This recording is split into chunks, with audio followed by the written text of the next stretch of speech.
And welcome to the explanation from the BBC World Service. This is where we press pause on the busy 24-hour news cycle and dig a bit deeper behind the headlines. Today the West Bank's nightmare started coming true. Protesters were throwing bricks in there, using bamboo poles to smash vehicles. It's a city where mothers carry guns, along with their groceries.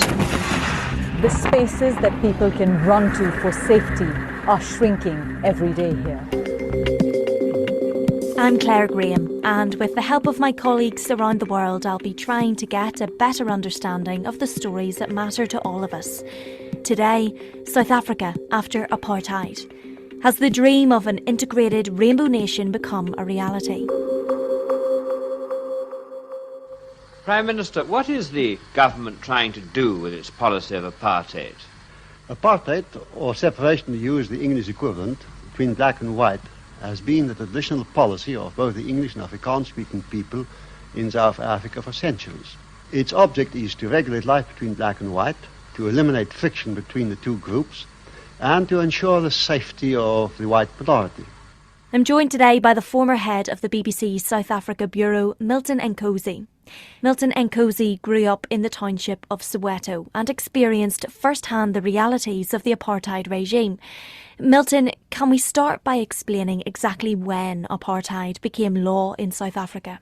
It officially came in 1948 when a political party known as the National Party, the NP, won an election where they legislated racial segregation laws. And prior to that, colonialism for hundreds of years leading up to 1948 was still in place. So it was not really the beginning of racial discrimination in 1948. Mm-hmm. It was just legislated then. So, for instance, if you look at the formation of the African National Congress, it was in 1912. That was preceding 1913 Land Act. In 1913, the South African government decided that black people cannot own land. So the people who were first directly affected by racial segregation laws were actually the upper and middle classes, because those are the people who were landlords, who had farms, who had huge tracts of land, and they had tenants on them, and that's how they made their money. But in 1948, it was cemented into a proper written law that black people should be inferior to white people in their own country of birth. Signs of separation are everywhere on public and private buildings. At this place, Africans must queue to get their passes. They must carry them everywhere. If the police stop an African and he has forgotten his book of passes, they put him into jail. Every African needs passes to work or live near a white town. He must have another one if he wants to travel. There are many different types of permits required, and some have to be renewed monthly. Black people were evicted from whites-only areas into segregated communities known as townships. Milton Nkosi grew up in Soweto, close to Johannesburg. Soweto is an apartheid government acronym. It's not some fancy Zulu word. It's Southwestern Townships. That's the acronym, Soweto, Southwestern Townships. If you look at a place like Soweto, where the majority of black people lived, in fact, Soweto is the biggest township in South Africa, the police there had huge problems because black people there were rejecting this apartheid system, this brutality, this ill treatment, this undignified, terrible apartheid situation they were facing. And they were taking the police head on. We went on burning properties, everything that was owned by whites in the township. Post office, municipality office, it was just a target because it was the government's thing, so we had to destroy all of those. We went to those shopping centers which were like on fire and were looting, and to us is we were taking what belonged to the white men, what belonged to the system. Hey, we've got it already.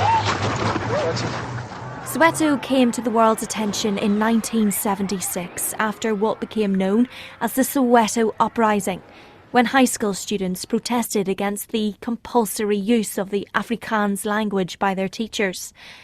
On the morning of the 16th of June, thousands of students made their way to a rally at Orlando Stadium. Police opened fire on the march, days of rioting ensued, and an estimated 176 people were killed.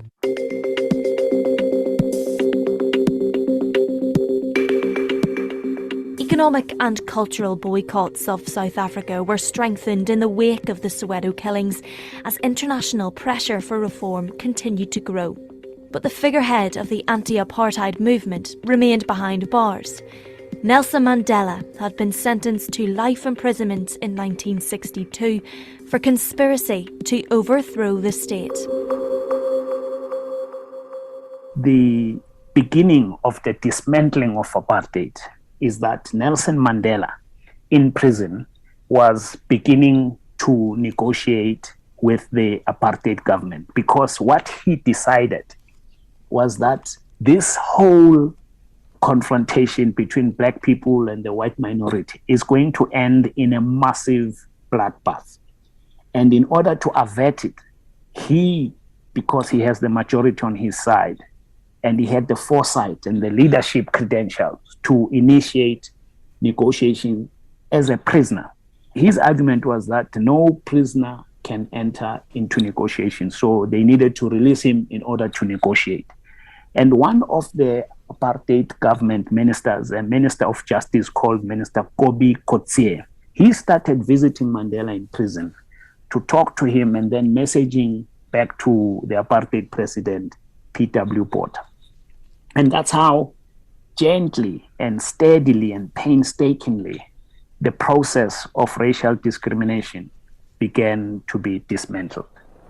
There's Mr. Mandela, Mr. Nelson Mandela, a free man taking his first steps into a new South Africa.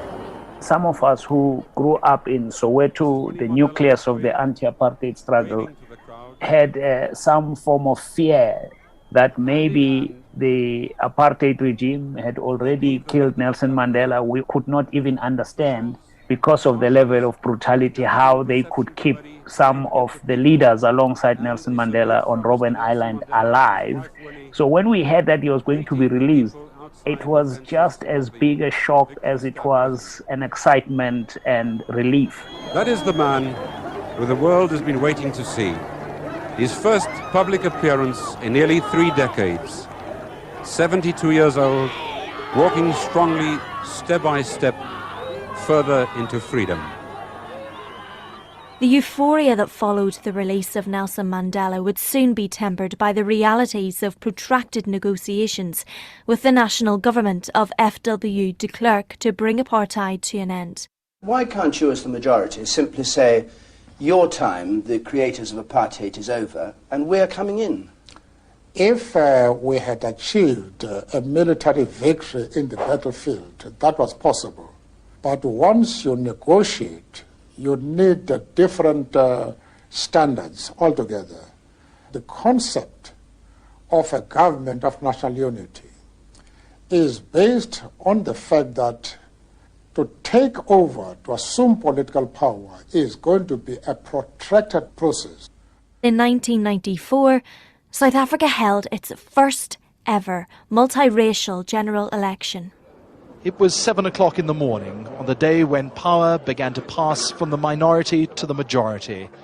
Those white politicians here who used to maintain that black people had no interest in politics and didn't understand it couldn't have been more wrong.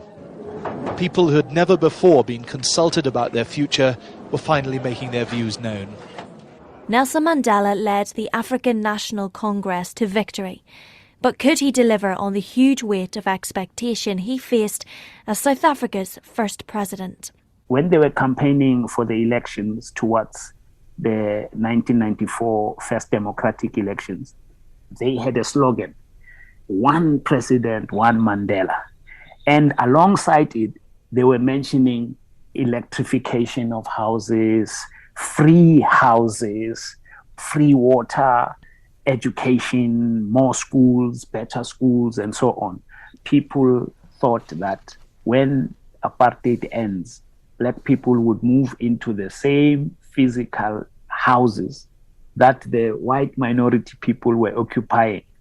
most white people who were ordinary, their houses had swimming pools, big gardens, multiple vehicles on the driveway, attended the best schools.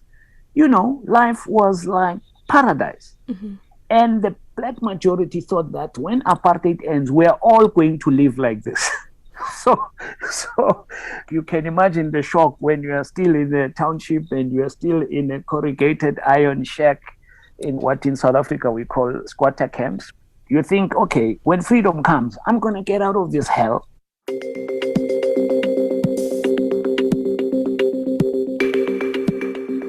Nelson Mandela was succeeded as president by Thabo Mbeki in 1999 and Jacob Zuma 10 years later.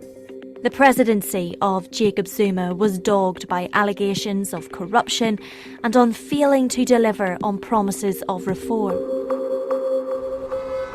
This country, which has been a beacon to the world, now seems in growing trouble, economic, political, even racial. In Parliament today, the attack centred on the genial yet tough figure of President Zuma over alleged corruption.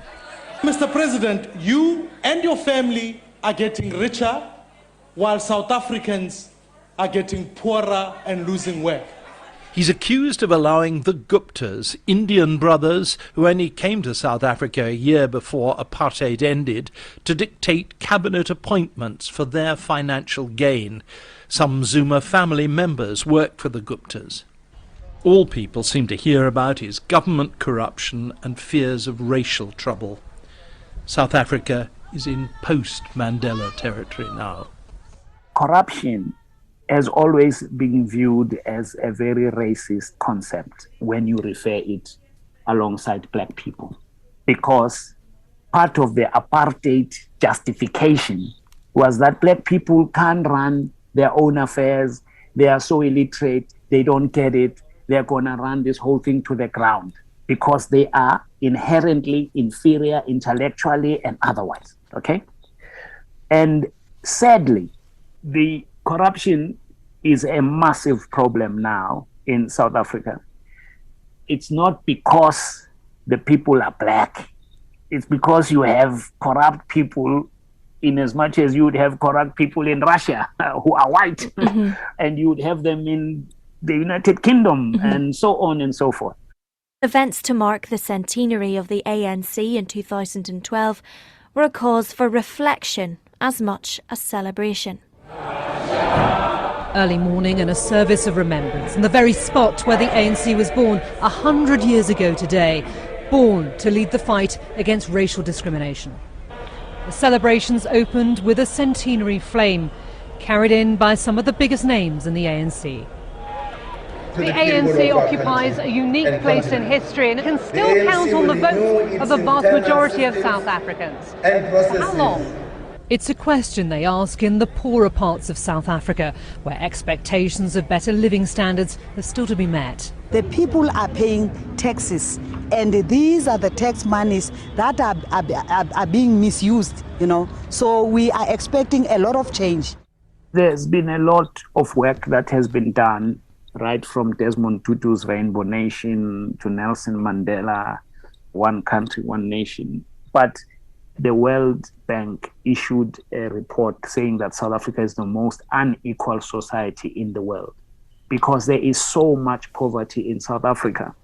At the same time, alongside so much wealth. Mm-hmm. There is so much wealth in South Africa that other European countries don't even come close.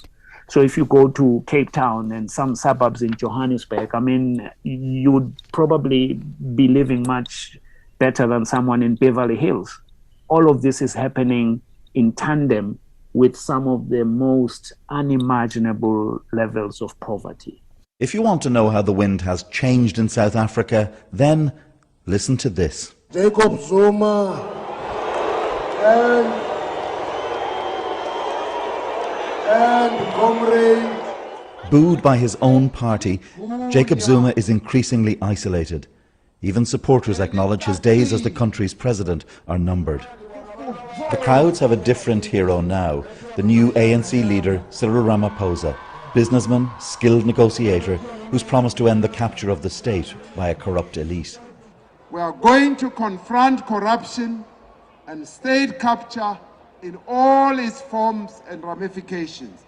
The investigation and prosecution of those who are responsible will be given a top priority.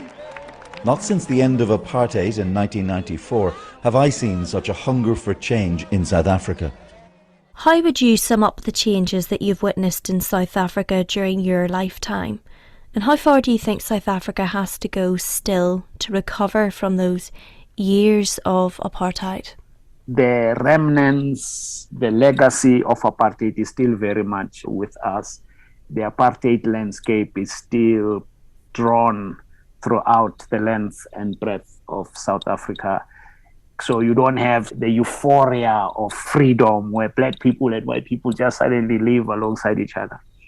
Integration is happening. It's happening slowly, but it is happening amongst the middle class.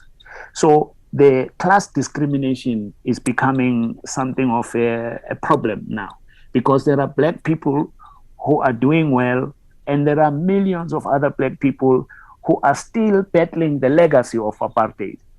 But I'm an internal optimist. I'm a believer of Nelson Mandela and Desmond Tutu, who come from my area where I grew up. We are all born for goodness. There is no future without reconciliation. In this long walk to freedom, as Mandela concluded in his very famous autobiography, that a man reaches the top and can only enjoy the view of the vista below him only for a few moments. For a wise man knows that there are many more hills to climb. So that is my philosophy, my belief, my thinking about from apartheid to post-apartheid and to the future.